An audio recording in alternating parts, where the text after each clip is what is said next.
It appears that John Kasich has figured out a way in which he can overtake Donald Trump in this primary election. Well, maybe he hasn't. He's figured out a way that he's going to try and challenge Trump. Yeah, here it is. He has asked a question in the CNN's, I guess it was town hall. Was this Tuesday night?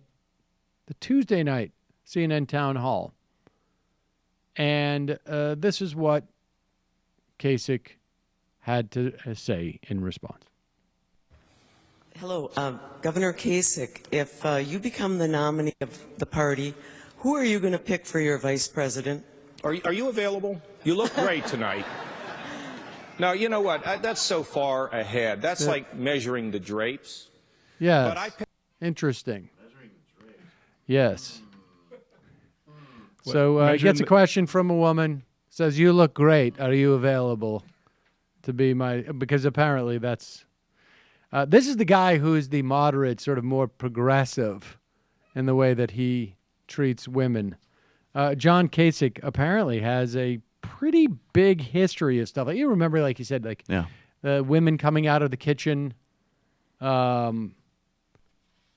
He has a general history with just sort of women and beyond of actually just being a jerk.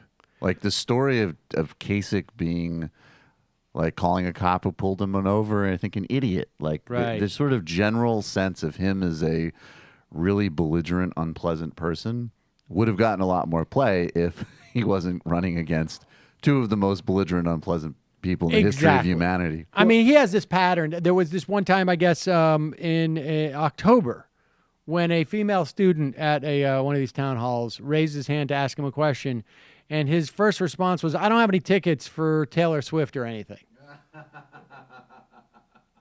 And apparently to explain his prudence with financial matters, he always leads into, when he's explaining this to women, "Have you ever been on a diet?" Oh, I get it, because they'll understand it, because it's something from their lives.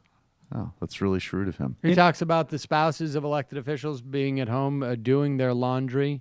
I mean, maybe he's just very insightful. He's constantly looking over the data of domestic chores, like Rebecca Traister was talking about yesterday in the program. But I find that hard to believe. The anecdotal stuff is nice, but he also defunded Planned Parenthood in Ohio in February.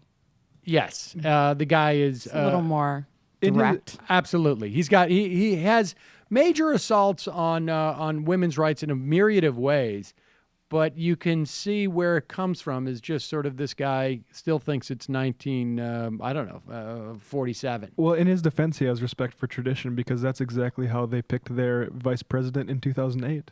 That's right. That's exactly right. Hi, I'm Sam Seder, and this is an Ann Coulter doll. You should not be immigrating here. Stay in your country and hate us. For smart progressive talk and a little bit of this and even a little bit of that. Mission accomplished. Subscribe to our podcast, subscribe to our YouTube channel, and like us on Facebook to get some of our best video clips.